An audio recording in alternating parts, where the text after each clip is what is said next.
안녕하세요. 개혁신당 대선 후보 이준석입니다. 이번 대통령 선거 정말 예기치 않은 시점에 윤석열 대통령의 계엄으로 인해서 치러지는 선거지만 다가오는 미래를 위해서 굉장히 중요한 선거입니다. 무엇보다도 지금 글로벌 환경이 시시각각 변하고 있습니다. 이에 대한 적절한 대처를 할 수 있고, 무엇보다도 대한민국이 과학기술 경쟁에서 뒤처지지 않을 수 있도록 이공계에 대한 이해가 있는 사람이 필요한 시점입니다. 저는 바로 그게 저 이준석이라고 생각합니다. 오늘 그 내용 한번 풀어보겠습니다.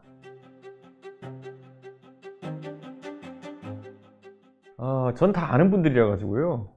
제가 만약에 투표권이 있었다면 저는 그 한 번의 토론 안 보고 고를 자신 있습니다. 너무 잘 아는 분들입니다. 이 토론이나 이런 걸 통해서 기대치보다 잘했냐, 기대치보다 못했냐를 판단해야지 이제 표의 변화가 예상되는데요. 기대치만큼 해준 분들이 많은 것 같아요. 그러니까 지금의 여론조사 추이가 그대로 가지 않을까라는 생각이고, 최근 며칠간 이제 이재명 후보에 대한 지지세가 강화되는 모양새가 보이거든요. 그건 아무래도 지난 한 1, 2주 동안 보수 진영 전반이 한덕수 추대론 같은 거로 허망한 시간을 보냈기 때문이 아닐까. 그래서 그렇고, 제가 국민의힘 대표할 때부터 보수 진영의 전략가라는 사람들이 상실됐다는 것에 가장 큰 문제의식을 느끼고요. 그래서 결국 그때 김종인, 이준석 체제에서 우리가 이기는 전략을 수립했음에도 불구하고 기득권 세력이 그것이 불편하다고 해가지고 어쩜 리셋 아니면은 그 과거보다 못한 상황으로 되돌려 버린 것이 지금 뭐 벼락치기로 되겠습니까? 라는 생각입니다. 결선에 진출은 하지 않을까라는 생각인데, 그 상황에서 탄핵 찬반으로 이제 선거 갈리게 되는 상황이 온다면은 그거는 국민의 입장에서 굉장히 안타까운 상황일 것이다. 제가 2021년 6월 3일 날 공교롭게도 대구에서 그때 전당대회를 앞두고 가서 연설을 합니다. 그때 제가 대구 연설로 전당대회 때 파란 일으켰던 것이 TK 본진에 가가지고 탄핵의 강을 넘읍시다라는 얘기를 해서 그때 이슈가 됐거든요. 근데 그로부터 정확히 4년 뒤에 6월 3일에 치러지는 것이 이번 대선입니다. 그런데 그때 탄핵의 강을 넘어서 승리했던 그런 대선과 지선이었는데, 이번에는 역설적으로 다시 한번 그 강에서 보수가 좌절하는 모습을 보게 될 것 같습니다. 그리고 무엇보다 윤석열 대통령이 최근에 능동적으로 움직이면서 한편으로는 이재명을 돕고 한편으로는 본인이 싫어하는 한동훈을 돕는 상황이 발생할 것 같다. 그런 생각이 듭니다. 그래서 윤석열 대통령은 여러모로 자신에게 득이 되는 행동 빼고 다 하는 분이다. 그런 생각이 듭니다. 저는 한덕수 총리 개인은 굉장히 존경하고 저한테도 잘해주시지만, 이 상황에서 이게 무슨 전략이라고 봐야 될지 이해하기는 좀 어렵습니다. 정상적인 대선이라 하더라도 그런 식의 추대가 국민에게 어떤 감동을 줄까 모르겠는데, 지금은 비상사태고, 특히 한덕수 총리님이 계엄에 직접적인 책임은 없으시다 보지만 한동안 계엄 과정에서 여러 역할로 노출되셨던 분인데, 이 선택이 과연 보수의 전략가라는 사람들이 하고 있는 게 맞느냐라는 생각이 듭니다. 사람들이 동탄 모델을 피상적으로 아는 분들이 있는데요. 동탄이라는 곳이 원래는 상식을 가진 사람이라면 뛰어들기 어려운 선거였을 겁니다. 왜냐하면 제가 선거 치르기 전에 그 전 총선에서 민주당 후보가 65%, 국민의힘 후보가 35% 받았던 그런 선거였습니다. 그런데 그러면 제가 만약에 거기 뛰어들게 되면은 35를 갈라먹으러 들어가는 건가? 라고 판단할 수가 있는데요. 그게 아니라 65에 달하는 민주당 지지층이 사실은 강성 지지층과 연성 지지층으로 분리되어 있다는 걸 직시해야 되는 거죠. 그럼 저는 그때 판단했던 것이, 민주당의 연성 지지층 같은 경우에는 민주당의 정책이나 아니면은 인물이 좋아서 지지한다기보다는 국민의힘이라는 곳이 너무 짠물이 돼가지고 마실 수 없는 물이라 판단하기 때문에 민주당에 표를 주는구나 라는 인식을 했던 거거든요. 그래서 거기에 제가 세 번째 주자로 뛰어들게 되면은 당연히 민주당의 연성 지지층표를 상당히 가져올 수 있을 것이다 라는 생각했고, 실제 지난 선거에서 65% 득표했던 민주당이 제가 뛰면서 39%까지 득표율이 떨어집니다. 그래서 제가 민주당 표 중에서 26%가량을 가져온 게 되는 거고, 국민의힘 후보는 35에서 한 17, 18 정도로 떨어집니다. 그 말은 제가 민주당에서 26, 국민의힘은 17% 이렇게 땡겨왔다는 거거든요. 건전한 보수의 철학으로 승부를 봤었고, 그랬을 때 민주당 지지층의 상당수도 당겨올 수 있었다라는 거거든요. 저는 근데 이게 지금 과연 지금의 국민의힘이 담아낼 수 있는 선거 전략이냐에 대해서 저는 전혀 불가능하다 이렇게 봅니다.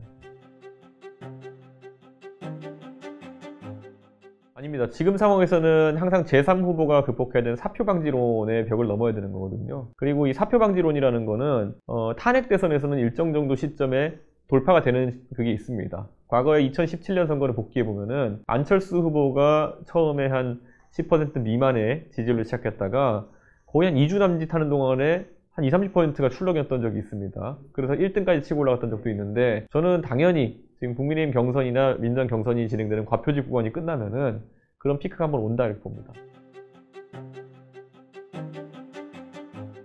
그래서 제가 처음에 TK를 가는 행보를 시작했던 것이 지금 보수 진영의 사람들은 알아야 되는 겁니다. 아주 가장 간단한 것부터 왜 3년 전만 해도 서울시장 보궐선거부터 대선 지선을 연전연승하던 과정에는 김종인, 이준석이 핵심적인 역할을 했고 그 뒤에 윤석열이라는 정말 어디서 왔는지도 모를 그런 몇 년 전까지만 하더라도 박근혜, 이명박 수사하던 사람이 갑자기 이 보수 진영의 헤게모니를 잡고 정치도 모르는 사람이 정치하겠다면서 다 날려먹은 거거든요. 그리고 그 사람이 결국 후계자로 낙점했다는 사람도 비대위원장의 대표에 그렇게 화려한 대비가 뭐가 있습니까? 제가 최근에 가장 경악하는 것은 그분이 자신이 이기는 카드라 주장하면서 들이미는 사례가 부산 금정구 재보궐선거를 이겼다는 거예요. 근데 이거는 언론에서 다시는 이런 말이 안 나오도록 강하게 비판해야 되는 게 선거판에 조금만 있었던 사람이면은 광주에서 민주당으로 이겨봤다 수준의 이야기인 걸 알거든요. 부산에서도 금정구는 특히 굉장히 보수세가 센 곳입니다. 광주, 광산구에서 내가 이겨봤으니 내가 확장성이 있다 주장하는 건 똑같은 거거든요. 저는 이런 황당한 주장을 이어나가면서도 그나마 그 안에서는 그가 탄핵 찬성파고 상대적으로 젊고 이렇기 때문에 그 사람을 선거를 치러야 한다는 그런 허접한 전략가들 때문에 사태가 여기까지 왔다. 이런 생각을 하는. 원래 모든 전략적 판단은 내가 하고 싶은 거 다 해본 다음에 더 이상 수가 없을 때 하는 겁니다. 그때는 이준석이 뭐 아주 예뻤을까요? 전 그때도 이미 2020년 총선 이후에 난 부정선거론자들과 강하게 싸우겠다는 걸 선포한 상태였고 부정선거론자들은 맨날 저한테 뭐라고 하는 상황이었고 그리고 제가 바른미래당에 있다가 또 다시 합류했기 때문에 배신자 담론을 꺼내들려는 사람도 있었고 하지만 이기려면 다른 수가 없다라는 그런 생각을 했기 때문에 그런 판단했고 이기고 나니까 또 다른 생각이 들어가지고 바로 이제 윤석열 통해 저를 공격하니까 합류해서 저를 내쫓으려고 한 거 아닙니까? 저는 그렇게 이번에 쉽게 그렇게 그런 생각에 부안해동 해줄 생각은 없습니다만은 거꾸로 지금 상황에서 반전을 만들어낼 수 있는 방법은 결국에는 과거의 잘못에 대해 가지고 겸허하게 반성하고 어디서부터 잘못되었는지를 책임 있는 사람들이 책임지는 것이라고 생각합니다. 권영세 비대위원장이 저를 대상으로 한 말이라고 기자들이 물어봐서 제가 그런가 하고 봤는데 전혀 그렇게 받아들일 수도 없는 그 희한한 말씀을 마치 무슨 선처를 하겠다 또는 베푼다라는 취지의 말처럼 들릴 수 있는 그런 이야기를 하셨던데 그럴수록 아마 거리는 굉장히 멀어질 것이고 저는 이렇게 말씀드리는 게 제가 얼마 전에 모 언론에서 인터뷰하면서 일부러 자극적으로 얘기했던 게요. 솔직히 그때 저 자살하라고 등 떠밀었던 사람 많습니다. 제가 가처분 이기고 이러니까 그때 막 저 자살하길 등 떠밀었던 사람 진짜 많아요. 제 집 앞에 몇 달 동안 유튜버들이 와가지고 제 집 앞이 바로 초등학교인데 초등학생들 등교할 때마다 일부러 소리 질러가지고 성상납한 이준석이 지금 여기 아파트 지나고 있습니다 이런 거 소리 지르고 학부모들 난리 나가지고 저희 아파트 커뮤니티 게시판 이런 데 항의 올리고 그렇게 해가지고 사람을 자살로 내몰았던 사람들이 지금 와가지고 뭐 미안하다 한마디면 될 줄 안다고 해도 착각하고 미안하다 하지도 않을 거고요. 내일이 아니라고 다들 생각할지 모르겠어요. 근데 실제로 본인들의 일이 되어가고 있죠 지금. 없는 정도가 아니라 제가 그 정도로까지 얘기하는 거는 정말 그거는 제 스스로가 뭐 어떤 조건이나 어떤 과정을 통해 가지고 그게 될 수 있을지도 상상도 할 수도 없을 정도예요. 그러니까 제가 그걸 통해 가지고 제가 10년 가까이 제가 정말 발바닥 땀이 나도록 돌아다니면서 읽었던 지역구를 떠나야 했던 사정부터 시작해서 그렇게 와가지고 유튜버들이 속된 말로 깽판을 쳐놓으면서 그게 사람의 마음에 얼마나 응어리질지는 아무도 이해 못할 겁니다. 10년을 동네 돌아다니면서 발바닥이 닳도록 인사하고 당원들 만들고 형성하고 그렇게 한 상황 속에서 결국 당대표가 돼가지고 이제는 제가 세 번째 도전 만에 아니면 네 번째 도전 만에 될 수 있는 기반을 만들었는데 어떤 미친 사람한테 뺑소니 당하고 이 모든 감정의 선을 한번 따라가 보시면요 그거는 정말 그거는 뭐 용서 무슨 뭐 이해 이런 문제가 전혀 아닙니다. 그거는. 저는 이재명은 직접적인 해를 입은 건 없어요. 제가 그 사람이 싫을 뿐이지. 저만 해도 그 사람들이 이재명보다 더 선한 사람인지 모르겠는데 그걸 저한테 어떻게 설득시키려고 합니까? 이재명 저한테 해 끼친 거 없다니까요. 저는 그 사람의 경제정책과 천박한 어떤 그런 행동 때문에 그 사람이 대통령 되는 것이 싫을 뿐이지 이재명 때문에 손해본 건 전 없습니다. 제가. 앞으로 손해볼 일이 있을지 모르겠지만 저는 단일화 협상도 할 생각도 없고 조건도 없습니다. 예. 예전에요. 제가 당대표 하면서 승리할 때 다른 거 없어요. 비전을 제시하고 젊은 세대가 관심을 가진 아젠다를 중심에 놓고 이렇게 가야 되는 거였거든요. 이번에 국민연금 야합한 거 보십시오. 결국에는 또 뒤통수 치겠다는 의지로 이렇게 한 건데 그런 상황에서 무슨 차별화를 할 수 있겠습니까? 그리고 지금 이재명 악마화 전략은 결국에는 구속도 시키지 못했고 결국엔 기소된 혐의에 대해서 유죄도 이끌어내지 못하고 있고 저는 이 전략을 시행한 사람이 모자랐다고 지금 나와가지고 이재명을 상대할 수 있다고 하는 건지조차도 오히려 이재명을 이만큼 키워준 거는 검사지원입니다. 진짜 검사지원입니다. 근데 여기에 대해서도 아직까지 인식을 하지 못하고 있는 그 상황에서 어떻게 한 달여 조금 넘게 남은 대선에서 국민의힘에서 승리를 기대할 수 있겠습니까? 연금 체계를 다르게 하든지 아니면 일정 연령 이상으로는 연금에 가입 안 하는 것도 방법입니다. 왜냐하면 지금 인구구조화에서는 어떤 체계를 설계해도 인구구조를 예측할 수가 없습니다. 그리고 인구구조가 역피라미드형인 상황에서는 어떤 연금 체제도 동작하지 않습니다. 은행 이자보다도 불확실한 게 연금 체제일 텐데요. 그렇게 되는 게. 그럼 사람들이 은행 이자를 선택하지 왜 그걸 선택하겠습니까? 차라리 강제 적금 형식으로 가는 게 낫죠. 몇 살 때까지 인출 못하는 그냥 예적금으로 가는 게 낫죠. 그게 훨씬 더 보장성이 높다고 생각할 텐데요. 저희만 이 부분에 대해 가지고 여야 야합에 반대하고 선명한 얘기를 하다 보니까 아주 중요한 지점이 되어버린 것 같습니다. 근데 경제에 대해서는 저는 지금까지 자유와 어떤 보수의 가치관을 담은 공약도 별로 없었던 것 같아요. 양당에. 그래서 저는 그런 부분도 감세라든지 이런 부분도 적극적으로 이야기할 생각입니다.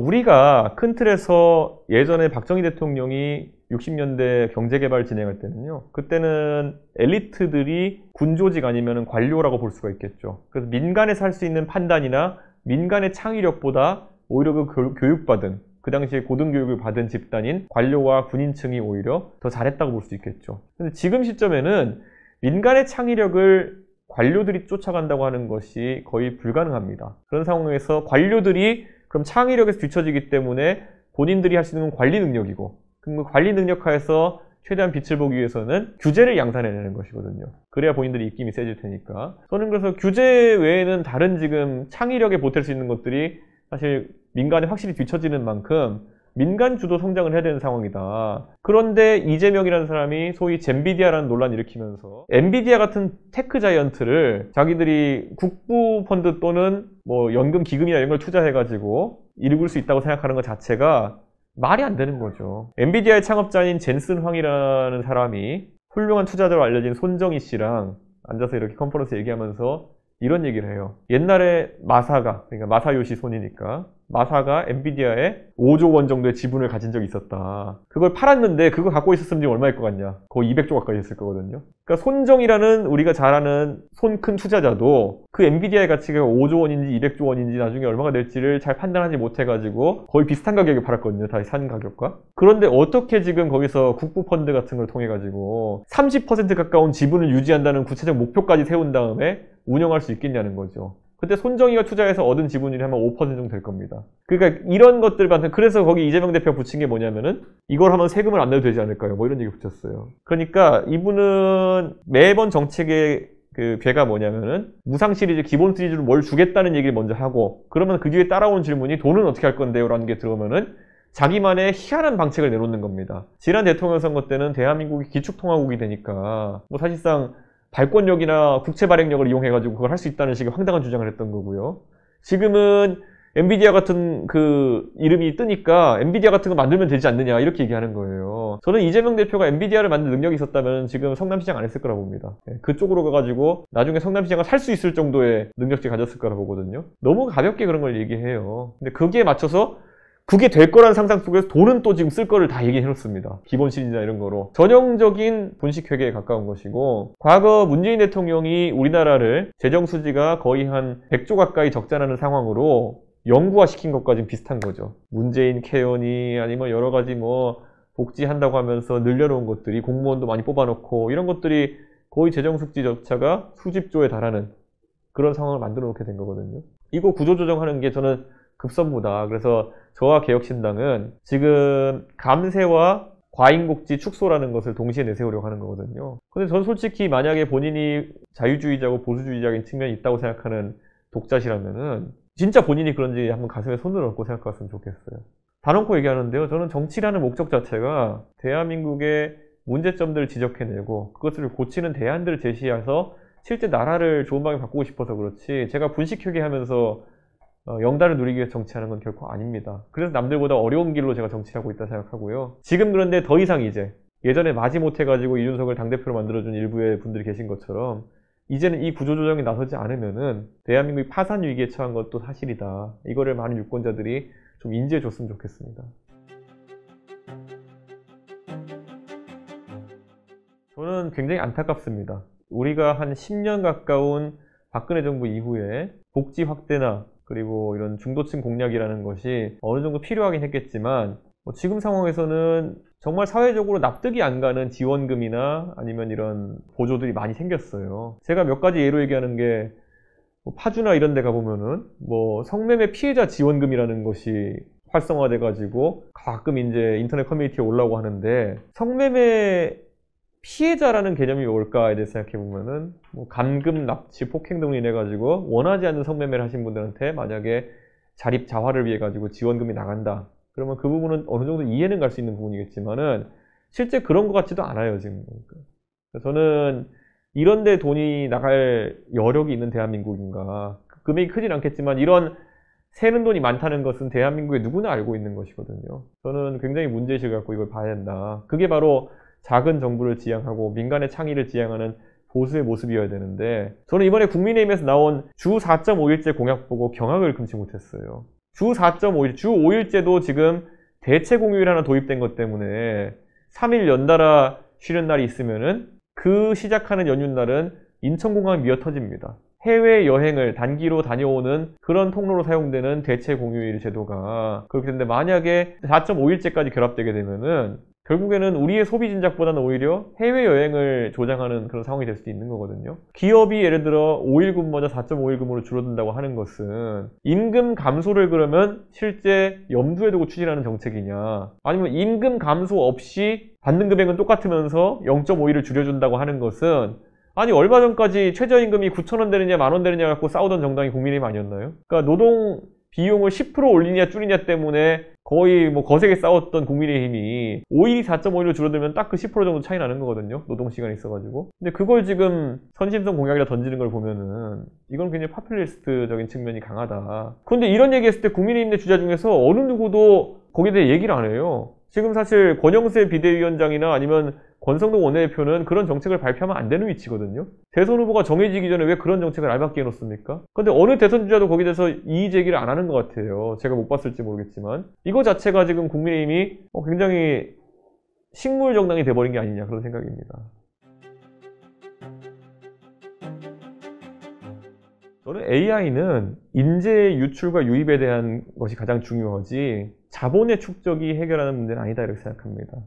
AI라는 거는요, 우리가 이 AI 서버들을 나중에 운영하기 위해서 아니면 데이터를 학습시키기 위해 가지고 GPU를 몇 장 갖고 있느냐 이런 것들이 흥미 위주로 보도되긴 하지만은, 만약에 그런 어떤 AI의 알고리즘이나 모델 같은 것이 제대로 정립만 돼 있으면은 해외에서 그 정도 돈은 금방 투자 받습니다. 그러니까 사실 본질이 지금 GPU가 몇만 장 있냐 이런 게 아닌데 정량적으로 얘기하기 좋으니까 그런 걸 때려받고 있는 거예요.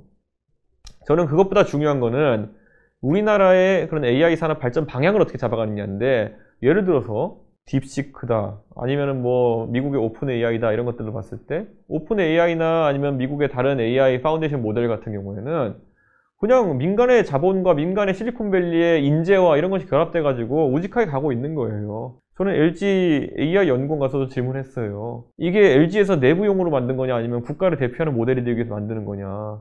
국가를 대표하는 모델이 되기 위해 가지고는 그래서 국가의 지원 같은 것이 필요하다고 한다면 이것을 오픈소스화 한다든지 이런 방향으로 가서 민간과 함께 아니면 자유로운 개발자들과 함께 이걸 이끌어 나가는 전략이 있어야 되는데, 그것도 아니고 어떻게 하겠다는 거냐, 이런 것들을 정치인이 오히려 기업에 물어볼 수 있어야 되는 거거든요. 최근에 가장 세게 불거진 게 뭐겠습니까? 어쨌든 AI 파운데이션 모델들이 언론사에 있는 풍부한 자료들 같은 것들을 학습하려고 한다 했을 때, 그럼 이것을 금지할 것이냐 아니면 이것을 공정한 이용 대가를 상정하게 할 것이냐, 이런 것들이 논의의 핵심이 돼야 되는 거거든요.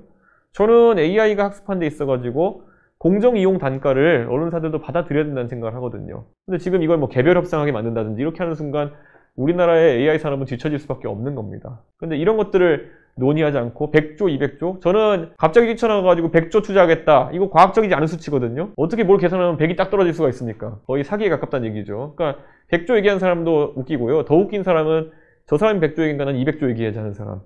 웃기고 앉았습니다. 다들 진짜.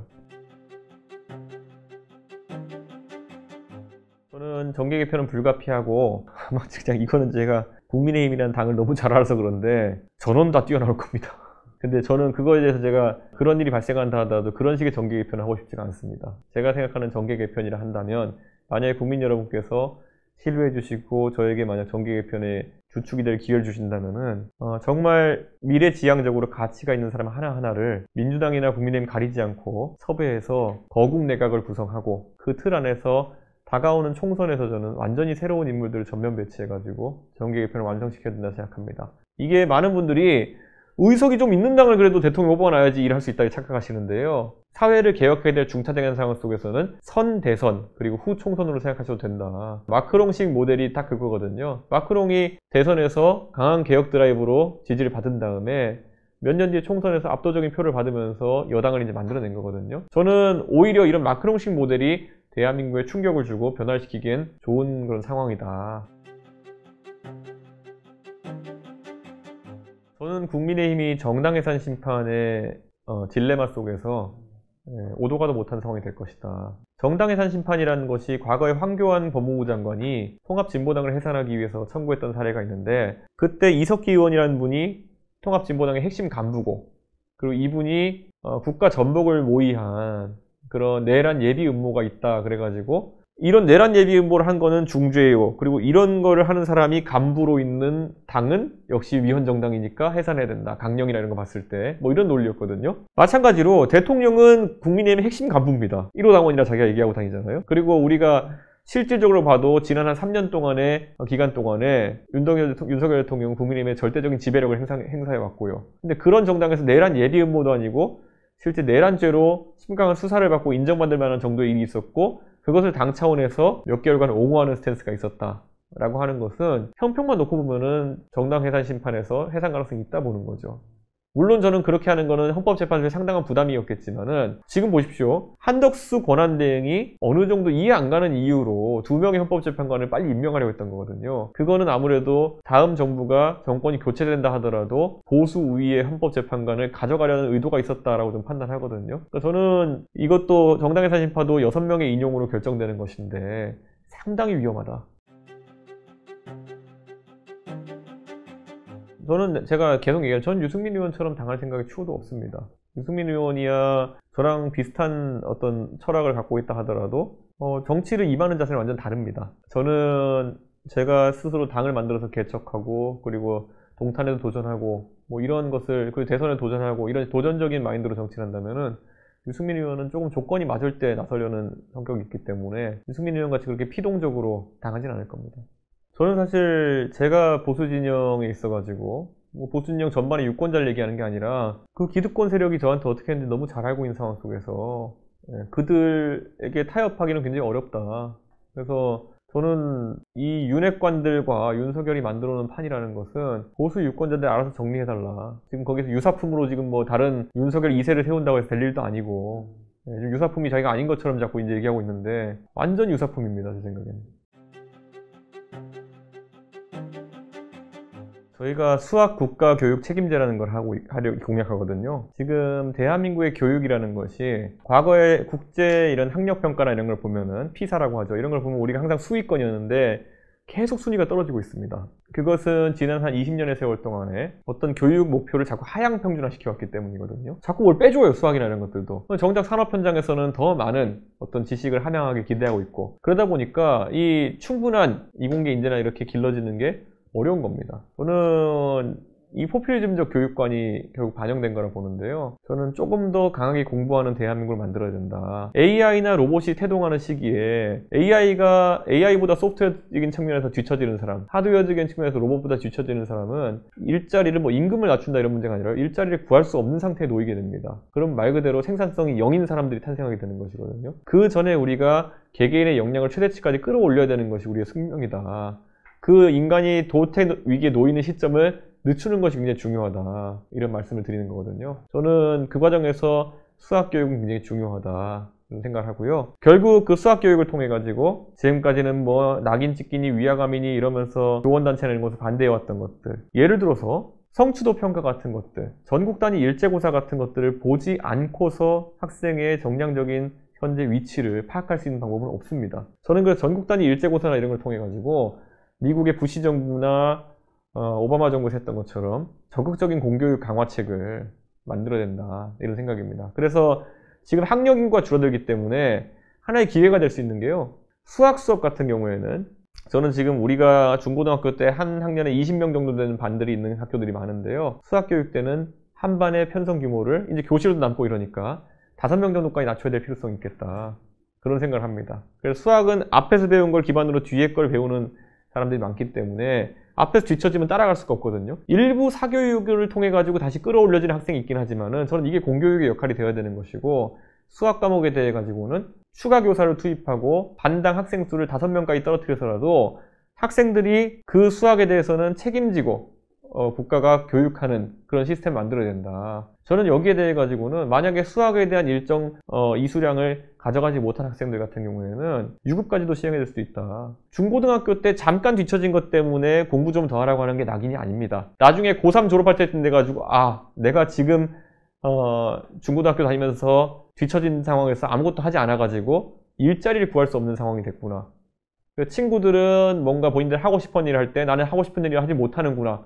이게 훨씬 더 큰 낙인이고 그 사람의 인생에 있어가지고 발생할 수 있는 안 좋은 일이라는 것을 이제는 우리가 알아야 되는 겁니다. 저는 그래서 최대한 조기에 그런 학력에 문제가 생긴 학생들 같은 경우에는 집중적인 자원 투입을 통해 가지고 제 궤도에 끌어올려야 된다, 그런 생각입니다. 저는 수학이라는 것이 여러 가지, 저희가 물론 수학의 여러 문제를 풀면서 예를 들어 소금물 문제를 푼다, 소금물 3%랑 6%를 부으면은 몇 퍼센트, 이게 실생활에 한 번도 쓰일 일은 없지만은 이것에 대한 답을 고민하는 과정에서 우리의 사고력, 응용력, 그리고 뭐 문해력 이런 것들이 다 길러진다고 보거든요. 저는 그런 것에 대해 가지고 우리가 너무 간과해서는 안 된다, 이런 생각입니다. 지금 보세요. 대한민국을 망가뜨린 것 중에 예를 들어 부정선거 음모론 같은 경우, 기본적으로 논리력 아니면 육하 원칙에 따라 가지고 상황을 판단하는 최소한의 소양만 있었다 한다라도요, 부정선거론 철폐할 때 제가 부정선거론자 만나면 가장 먼저 물어보는 게 이거예요. 누가 했습니까? 언제 했습니까? 어디서 했습니까? 무엇을 했습니까? 어떻게 했습니까? 왜 했습니까? 하나도 답을 들은 적이 없어요, 저는. 누가 했냐 그러면 그냥 중국이 했다 그래요. 그럼 중국이 왜 했습니까? 그것도 몰라요. 어떻게 했냐? 그럼 몰라요. 하여튼간 그냥 화웨이 장비 썼대요. 뭐 이런 식이에요, 보면은. 그럼 구체적으로 어떻게 들어가 조작했습니까? 서버를 털어보면 안 돼요. 뭐 이런 식이거든요. 근데 이게 지금 보수 진영을 절단내 놓은 거거든요. 저는 그러니까 이런 기초적인 교육의 중요성이라는 것이 사실 민도를 높이고 우리가 가르치는 것은 수학이고 학습의 기대치를 높이는 것이지만은 전체적인 사회의 안정을 위해서 굉장히 중요하다, 그런 생각을 합니다. 저는 그러니까 이게 이해가 안 가는 게, 저는 윤석열 대통령이 제가 봤을 때는 굉장히 정상의 범주를 넘어선 분이거든요. 그러니까 그 비정상적인데, 그러면은 그 주변에 우리가 하다못해 벌거숭이 임금님의 우화를 본다 하더라도 이게 나 투명 망토를 입고 있으면 돌아다니는데 어느 한 사람은 너 빨가벗어 쓰라는 얘기를 해야 되는 거잖아요. 그런데 그걸 한 사람이 여당에 단 한 명도 없다는 게 좀 믿기지가 않아요. 그걸 제가 이제 했더니만은 뭐 저를 내쫓겠다고 난리치고 했던 건데, 저는 이런 비겁한 상황 속에서 도대체 어떤 정치 문화가 싹틀 수 있겠느냐, 기대치가 별로 없는 그런 상황입니다. 저는 제가 만약에 얘기하는 것들 중에서 저한테 와서 뭐라 하는 사람들 보면은 그냥 일관돼요. 성상납, 하버드 학력 위조, 그 다음에 부정선거를 왜 반대하느냐, 뭐 이런 거거든요. 그러니까 대중적 호감도 지표라는 것이 결국 보수 진보 양당이 대한민국의 70% 자리하고 있는 상황 속에서 양쪽에서 공격하면 우선 맥스치가 20, 30밖에 안 되는 거예요. 그러다 보니까 옛날에는 바른미래당 시절에 비호감도 1위가 안철수고 막 이랬어요. 그러니까 그런데 지금 국민의힘에 들어간다면 그렇게 안 나오겠죠. 그러니까 그 지표는 사실상 그런 측면이 있는 것이고, 양당이 극한으로 싸우고 있을 때 둘 다 바보야란 말을 하는 사람들에 대해 가지고는 중간지대가 좁을 수밖에 없는 거죠. 근데 제가 예를 들어서 아까 말했던 그런 거, 뭐 성상납 다 무혐의 나왔는데요 그러면은 그렇게 얘기하면 또 놀라요, 사람들이. 근데 저는 여기에 대해 가지고 솔직히 말하면은 책임져야 될 사람들, 뭐 제가 뭐 정치하다 보니까 뭐 하나하나 꼬치꼬치 캐물어서 안 하는 거지만은 그냥 제 살 깎아먹게 한 거죠. 자당 당대표한테 희한한 의혹을 제기해가지고 공격해서 내쫓는다든지, 아니면 하버드 학력 위조라고 하면서 졸업장을 보여줘도, 그럼 졸업증명서 보여줘. 졸업증명서 보여주면 그 다음에 학생증 보여줘. 학생증 보여주면은 다 위조됐다 그러고. 이런 게 사실 누가 했나요? 보수 유튜버들이 하고 다니는 거잖아요. 근데 이게 왜 그렇겠어요? 윤석열이라는 멍청한 사람이 그러라고 자꾸 시그널을 줬던 거 아닙니까? 그러니까 저는 근데 이게 다 윤석열이라는 사람이 아주 비참한 엔딩으로 끝났음에도 불구하고 이런 것들에 대해 가지고 관성대로 가는 거예요. 왜냐? 본인들이 거기 편승해가지고 같이 죽창을 찔렀던 과거가 있기 때문에 아 이걸 내가 잘못했다고 얘기하기보다는 제가 차라리 죽어졌으면 좋겠어 정치적으로. 그 관성이 가겠죠. 근데 제가 거기에 의연하게 대처하는 거는 제가 그분들보다 뭐 생물학적으로 또는 정치적으로 오래 살 거니까. 역대 당대표 중에 저만큼 박근혜 탄핵 이후 저만큼 업적을 남긴 당대표가 있을까요? 제가 전국 단위 선거인 전당대회에서 승리해가지고 당대표가 되었고 박근혜 이후로는 거의 처음으로 대선과 지선을 승리로 이끌었고 동탄에서 3자 모델로 당선되는 것까지 보여줬으면은 어떤 정치적인 성과를 보여줘야지 그 자리에 제가 적합한 것이냐에 대해서는 아무도 답을 못할 거예요. 왜냐면 저만큼의 정치적인 성과를 낸 사람이 한 명도 없기 때문이죠. 이 4-5가지 중에 하나라도 이룬 사람이 없어요, 지금. 지금 보수의 어느 누가 수도권에 민주당이 평소에 65% 받는 3자 지역에 가가지고 승리해왔나요? 평소에 보수가 이기던 곳에 가서 양자로도 지고 온 사람들이 허다한데 누가 당대표로 해서 전국단위 선거에 승리를 이끌었나요? 지금 어떤 바보는 지금 자기가 금정구 보궐 이겼다고 저러고 다니고 있는데 저는 이거는 그런 가스라이팅에 보수가 당해가지고는 앞으로도 매번 똑같을 거예요. 예. 제가 아까 얘기했잖아요. 부정선거를 언제 어떻게 왜 무엇을 했는지를 말 못하는 것처럼 항상 젊은 사람에게 기득권이 가스라이팅 할 때는 너는 더 배워야 돼. 너는 더 익어야 돼. 너는 더 공부해야 돼. 근데 정확히 뭘 배워야 되는지를 얘기 안 해요. 예. 그것이 정책이냐. 그럼 누구만큼 배워야 된다는지도 없어요. 벤치마크를 할 만한 대상도 없어요. 예를 들어 제가 윤석열보다 정책을 모를까요? 이런 끝없는 그냥 가스라이팅 속에서 그 억누르고 짓누른다는 것 때문에 거기에 순응한다는 것 자체가 저는 관점이 되게 잘못된다는 생각이고요. 뭐 더 배워야 될 게 있다면 예를 들어 뭐 어디 뭐 윤핵관 같은 사람한테 싹싹 비빈다든지 이런 건 배워도 아무 하등이 가치가 없는 것들이거든요. 그래서 지금 보수 진영이 사실은 그냥 기득권들이 나보다 앞서가지 말란 얘기를 그게 복잡하게 하는 거거든요. 거기에 당해줄 이유가 없죠. 요즘 들어 저한테 뭐 너는 왜 같이 하던 사람들이 떠나는 사람이 있냐 이런 게 하는 경우도 있거든요. 제가 그런 거 들 때마다 참 황당한 게 제가 국민의힘 대표할 때 떠나는 사람 단 한 명도 없습니다. 그런데 개혁신당도 그렇고 제가 예전에 바른미래당 바른정당을 경험했는데요. 국민의당의 안철수가 그때 38석을 했었거든요. 총선에서. 나중에 근데 바른미래당 합류할 때는 20명 정도가 따라왔어요. 절반이 날아간 거죠. 나머지는 민평당이라는 걸 만들어 갔고요. 그리고 유승민 의원도 33석 정도 바른정당이 이걸 시작했는데 나중에는 9석으로 줄어들었고요. 그 다음에 결국 나중에 한교안 대표랑 합당할 때는 7석인가 남았었어요. 그게 그럼 안철수, 유승민, 이준석이 공통으로 사람 관리가 안 되고 진짜 모지른 사람이라 그런 걸까요? 그게 아니라는 거죠. 근데 저는 국민의힘의 대표로 있을 때 그런 성과를 냈던 사람이고 그러니까 그런 지도력이나 이런 것에 대해 가지고 그냥 호사가들이 하는 것처럼 얘기하면서 그 사람들 잡아다 아무나 개혁신당 당대표 시켜놔도 그 사람들 성과 못 냅니다, 그거는. 그러니까 저는 그런 식의 계속 흥미를 위한 가스라이팅 속에서 제3정당에 대한 시도라든지 아니면 도전이라든지 이런 것을 폄하할 필요는 없다. 그런 생각입니다.